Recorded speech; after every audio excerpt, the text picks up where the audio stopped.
사랑하는 성도 여러분, 우리는 지난 시간에 우리가 비록 깨어지기 쉬운 질그릇이나 우리 안에 보배이신 예수 그리스도를 모셨기에 결코 망하지 않는 존재임을 확인했습니다. 오늘 본문은 그 영광스러운 확신의 결론이자 고난의 현장을 통과하는 성도가 가져야 할 궁극적인 시각의 전환을 촉구하고 있습니다. 우리가 살아가는 이 시대는 눈에 보이는 것, 손에 잡히는 것, 그리고 숫자로 증명되는 것에 가치를 둡니다. 그래서 육체가 쇠약해지고 경제적 기반이 흔들리며 계획했던 일들이 무너질 때 현대인들은 극심한 허무와 낙심에 빠지곤 합니다. 눈에 보이는 현실이 곧 전부라고 믿기 때문이죠. 그러나 오늘 사도 바울은 우리가 낙심하지 아니하노니 라는 강력한 선언으로 말씀을 시작합니다. 이 선언은 단순히 긍정적인 사고방식을 갖자는 심리적인 위로가 절대 아닙니다. 이는 죄로 인해 죽을 수밖에 없던 우리가 그리스도의 십자가 구속으로 말미암아 영원이라는 새로운 차원의 눈을 떴기에 가능한 신앙의 고백입니다. 오늘 말씀을 통해 낡아지는 현실 속에서 날마다 새로워지는 은혜를 경험하며 잠시 받는 환난을 넘어 영원한 영광을 바라보는 복된 시간이 되시기를 주의 이름으로 축원합니다. 첫째, 날마다 새로워지는 속사람의 신비입니다. 본문 16절에 그러므로 우리가 낙심하지 아니하노니 우리의 겉사람은 낡아지나 우리의 속사람은 날로 새로워지도다 라고 하였습니다. 사도 바울은 지금 매우 놀라운 역사를 말하고 있습니다. 인간적인 시각으로 보면 낙심할 이유가 우리에게는 너무나 많습니다. 육체는 쇠약해지고 핍박은 계속되고 삶은 고단합니다. 그러나 그런 현실 속에서도 바울은 우리가 낙심하지 아니하노니 라고 담대하게 선언합니다. 그럼 우리가 이 힘든 현실 속에서 낙심하지 아니할 이유가 도대체 무엇이란 말입니까? 바울은 그것을 겉사람이 아니라 속사람의 세계를 보았기 때문이라는 것입니다. 세상은 겉사람을 아주 중요하게 여깁니다. 외모, 건강, 재산, 지위, 업적과 같은 보이는 조건들의 사람의 가치를 둔다는 것입니다. 이런 가치를 두는 것이 외적인 가치에 우리의 마음을 두는 것을 누가 부인할 수 있겠습니까? 그래서 몸이 약해지면 두려워하고 경제가 흔들리면 존재 자체가 흔들립니다. 그러나 성경은 인간의 본질이 겉에 있지 않고 속에 있다고 말씀합니다. 성경은 인간의 본질을 말하고 있다는 것입니다. 여기서 겉사람은 단순한 육체만을 의미하지 않습니다. 제 아래 놓인 인간의 연약성과 제한성을 포함하고 있습니다. 아무리 강한 사람도 세로 앞에서는 무너지는 것입니다. 또 인간의 젊음도 영원하지 않습니다. 건강도 마찬가지로 영원하지 않습니다. 인간의 능력도 결국은 쇠퇴하는 것입니다. 이것이 제 아래 놓인 인간의 현실입니다. 그런데 바울은 속사람은 날로 새로워진다고 말합니다. 이것은 곧 성령의 역사입니다. 인간 스스로 자신을 새롭게 만드는 것이 아니라는 말입니다. 오직 예수 그리스도의 십자가 구속과 성령의 내주하심으로 가능한 은혜입니다. 성도 여러분, 중생한 영혼은 육체와 반대로 움직입니다. 육체는 시간이 지나갈수록 약해지지만 은혜 안에 있는 영혼은 시간이 갈수록 더 깊이가 있어지는 것입니다. 처음에는 기도도 서툴고 말씀이 이해되지 않던 사람이 세월 속에서 눈물로 기도하게 된다는 것입니다. 예전에는 세상 욕심만 쫓던 사람이 점점 하나님 나라를 사모하게 됩니다. 이것은 속 사람이 성장하고 더 깊어졌기 때문입니다. 다윗도 그랬습니다.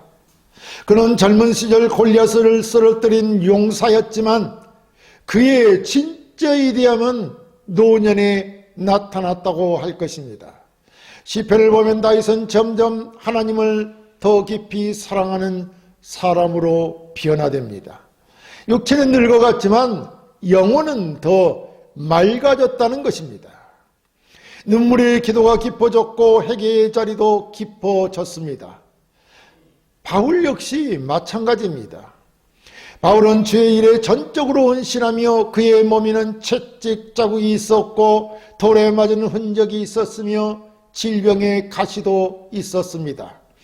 그러나 그의 영혼은 점점 더 그리스도를 닮아갔습니다. 그래서 감옥 안에서도 찬양할 수 있었고 죽음 앞에서도 담대할 수 있었습니다. 오늘 우리도 마찬가지여야 합니다. 성도는 나이가 들수록 두 종류로 나뉘어진다고 합니다.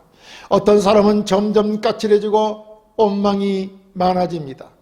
그러나 어떤 사람은 점점 온유해지고 은혜가 깊어집니다. 전자는 겉사람만 붙는 사람이고 후자는 속사람이 새로워지는 사람입니다. 성도 여러분, 우리의 육체는 언젠가 반드시 흙으로 돌아갑니다. 그러나 속사람은 영원한 하나님 나라를 향해 준비되어 가는 것입니다. 그러므로 육체의 쇠약함 때문에 지나치게 낙심하지 마시라는 것입니다. 오히려 하나님께서는 우리의 겉사람이 약해질 때 속사람을 더욱 강건하게 만드십니다. 병상에 누워 있으면서도 천국 소망으로 빛나는 성도들이 있습니다. 가진 것이 없어 보여도 기도 속에서 하나님의 평안을 누리는 사람들이 있습니다. 세상 사람들은 이해하지 못하지만 이것이 바로 속사람이 새로워지는 은혜입니다. 말씀과 기도는 속사람의 양식인 것입니다. 우리가 날마다 말씀 앞에 나아갈 때 성령께서 우리 심령을 새롭게 하십니다. 기도는 메마른 영혼의 하늘의 생수를 공급합니다. 예배는 낙심한 영혼을 다시 일으켜 세웁니다. 그러므로 성도 여러분, 겉사람만 관리하지 말고 속사람을 돌보시기를 바랍니다. 몸을 위해서는 음식을 먹으면서 영혼을 굶기는 일을 해서는 안 되는 것입니다.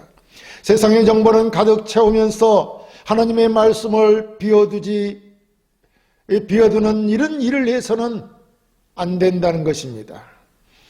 우리의 진짜 생명은 속사람에게 있기 때문입니다. 이 속사람이 새로워지는 사람은 환경을 초월하는 힘을 얻게 된다는 것을 잊지 마시기 바랍니다. 현실은 어렵지만 여러분 절망하지 마십시오. 눈물은 흘리지만 무너지지는 말라는 것입니다. 왜냐하면 그 안에 예수 그리스도께서 살아계셔서 역사하기 때문입니다. 우리 안에 아무리 슬픔을 가지고 있고 그런 일을 가지고 있고 절망 가운데 있을지라도 예수 그리스도께서 살아계셔 역사하신다는 말입니다. 이 말을 믿으시고 힘있게 어려운 세상을 살아내시기를 바랍니다. 둘째, 하나님의 경한 것과 영광에 중한 것입니다. 본문 17절에 우리가 잠시 받는 환난에 경한 것이 지극히 크고 영원한 영광에 중한 것을 우리에게 이루게 함이니라고 했습니다. 이 말씀은 인간의 상식으로는 이해하기 어려운 말씀입니다. 왜냐하면 우리가 겪는 고난은 결코 가볍게 느껴지지 않기 때문입니다. 질병의 고통은 무겁습니다. 경제적인 어려움도 무겁습니다. 사람에게 받은 상처는 더욱 우리를 후회하며 힘들게 합니다. 믿음 때문에 당하는 애로움도 결코 가볍지는 않습니다. 그런데 바울은 그것을 경한 것이라고 하였습니다. 우리의 육체가 겪는 고난들이, 어려움들이 경한 것이라고 말한다는 것입니다. 왜 이렇게 이런 고난들이 경한 것이라는 말입니까? 그것은 고난 자체가 작기 때문이 아니라 장차 나타날 영광이 너무 크기 때문입니다. 예를 들어 캄캄한 밤에 작은 촛불 하나는 크게 보입니다. 그러나 해가 떠오르면 그 촛불은 비교차 되지 않습니다. 마찬가지입니다. 현재의 한란은 분명 아픕니다. 그러나 영원한 하나님 나라의 영광 앞에서는 잠시 지나가는 그림자와 같습니다. 더 놀라운 것은 하나님께서 고난을 사용하신다는 사실입니다. 하나님은 우리의 눈물을 낭비하지 않습니다. 성도의 고난은 무미한 사고가 아니라는 것입니다. 반드시 하나님의 목적이 거기에 있다는 것입니다. 요셉을 보십시오. 형들에게 버림받고 노예로 팔려갔습니다. 억울하게 또 감옥에도 갇혔습니다. 인간적으로 보면 그런 실패한 인생이었습니다. 하나님이 떠난 것처럼 보였습니다. 그러나 하나님은 그 모든 과정을 통해 요셉을 애굽의 총리로 준비시키고 계셨던 것입니다. 만약 요셉이 고난을 겪지 않았다면 그는 교만해졌을지도 모릅니다. 그러나 하나님은 고난을 통해 그의 인격을 다듬으셨고 결국 많은 생명을 살리는 도구로 사용하셨습니다. 우리의 삶도 마찬가지입니다. 하나님께서는 때때로 이해할 수 없는 길로 우리를 인도하십니다. 기도했는데도 문이 닫힙니다. 충성했는데도 억울한 일을 당합니다. 믿음으로 살려고 하는데 오히려 손해를 봅니다. 그러나 성도 여러분, 하나님은 결코 실수하지 않으십니다. 우리는 현재만 보지만 하나님은 영혼을 보십니다. 우리는 한 장면만 보지만 하나님은 전체 그림을 보십니다. 로마서 8장 28절에 하나님을 사랑하는 자 곧 그의 뜻대로 부르심을 입은 자들에게는 모든 것이 합력하여 선을 이루니라 라고 말씀하십니다. 여기서 모든 것에는 우리의 실패와 눈물과 환난까지도 포함합니다. 때로 하나님은 고난을 통해 우리의 교만을 깨뜨리십니다. 때로는 세상 사랑을 끊어내십니다. 때로는 기도의 자리로 이끄십니다. 때로는 하나님만 의지하게 만드십니다. 그리고 성도의 고난은 결코 파괴가 아니라 연단인 것입니다.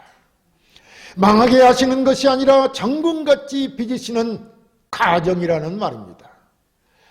금은 불 속에서 순수해집니다. 쇠는 달궈지고 연단을 통해 강해집니다.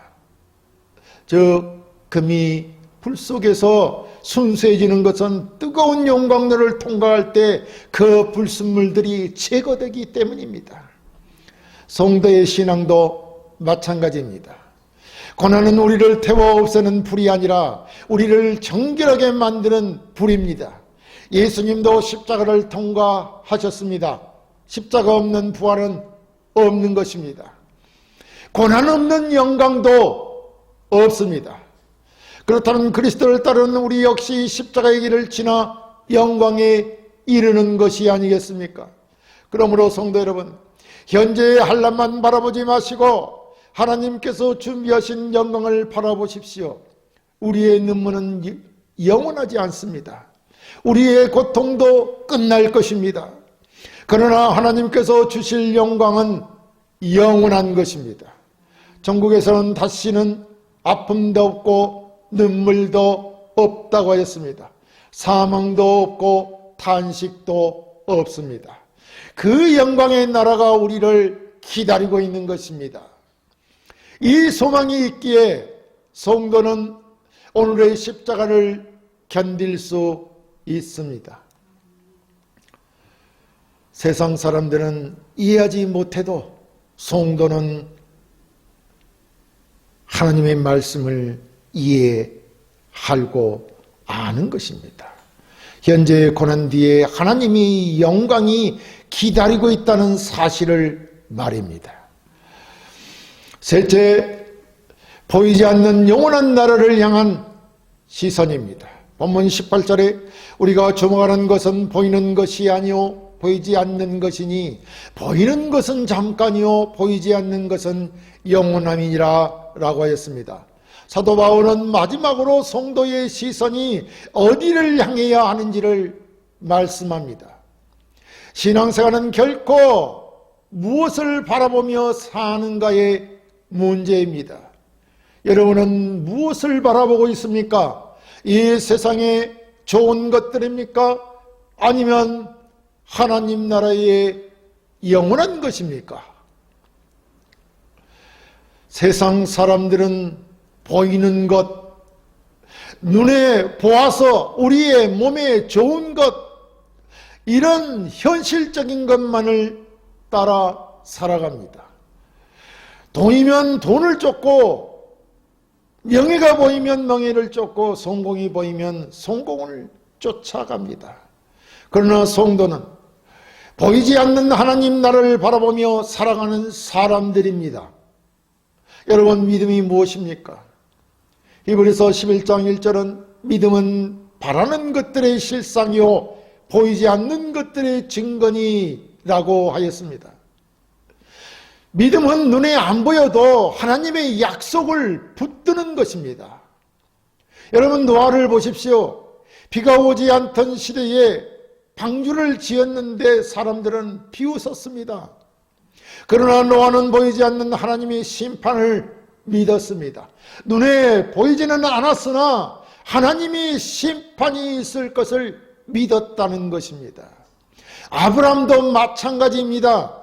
그는 갈 바를 알지 못하고 떠났습니다. 어디를 가야 할지 몰랐습니다. 보이지 않았던 것입니다. 그러나 믿음으로 아브라함은 하나님의 말씀만을 믿고 떠났던 것입니다.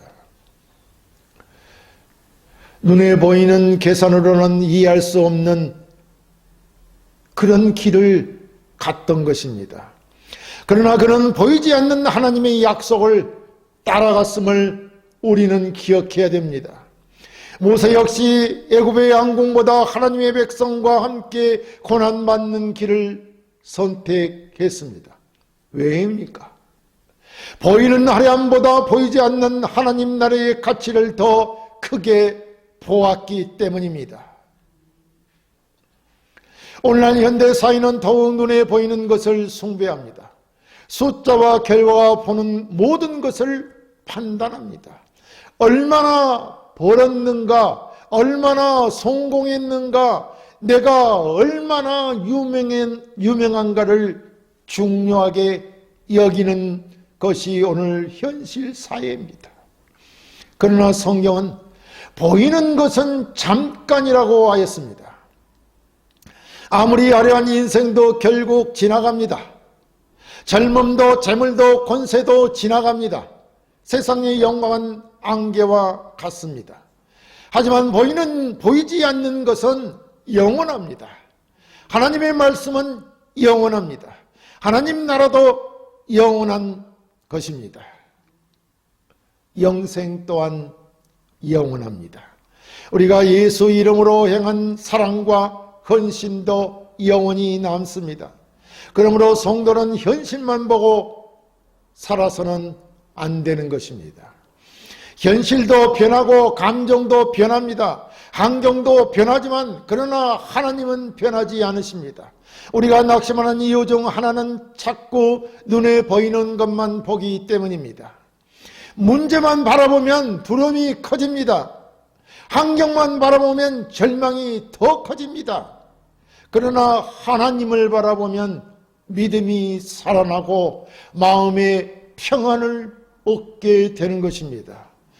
베드로가 물 위를 걸을 수 있었던 이유는 하나님을 바라보았기, 예수님을 바라보았기 때문입니다. 그러나 바람과 바다를 보는 순간 빠지기 시작했습니다. 오늘 우리의 신앙도 마찬가지입니다.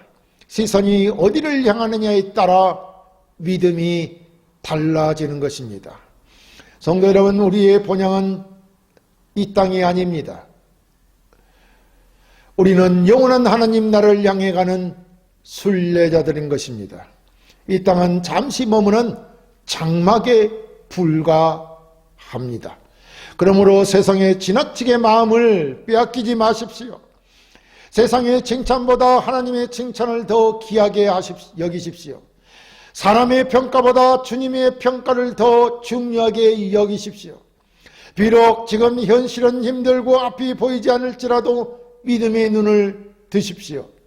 하나님은 여전히 살아계십니다. 주님의 약속은 변하지 않습니다. 천국은 실제입니다. 영생도 실제입니다. 그리고 언젠가 우리는 얼굴과 얼굴을 대하여 주님을 보게 될 것입니다. 그날에는 모든 눈물이 기쁨으로 바뀔 것입니다. 모든 고난은 영광으로 바뀔 것이라는 말입니다. 그러므로 성도 여러분, 오늘도 보이지 않는 영원한 나라를 바라보며 살아가십시오. 믿음의 시설을 잃지 마시고 영혼을 바라보는 사람은 결코 세상에서 무너지지 않는다는 것을 아시고 힘있게 믿음으로 전진하시기 바랍니다. 사랑하는 성도 여러분, 우리는 오늘 우리의 겉사람이 낡아지는 현실 속에서도 결코 낙심하지 않는 이유를 찾았습니다. 그것은 우리 안에 계신 성령께서 우리의 속사람을 날마다 새롭게 빚어 가시기 때문이라는 것입니다. 우리가 지금 겪는 한란은 영원한 영광을 완성하기 위한 가벼운 과정에 불과합니다. 성도 여러분, 세상의 거센 풍파 속에서 시선을 어디에 두고 계십니까?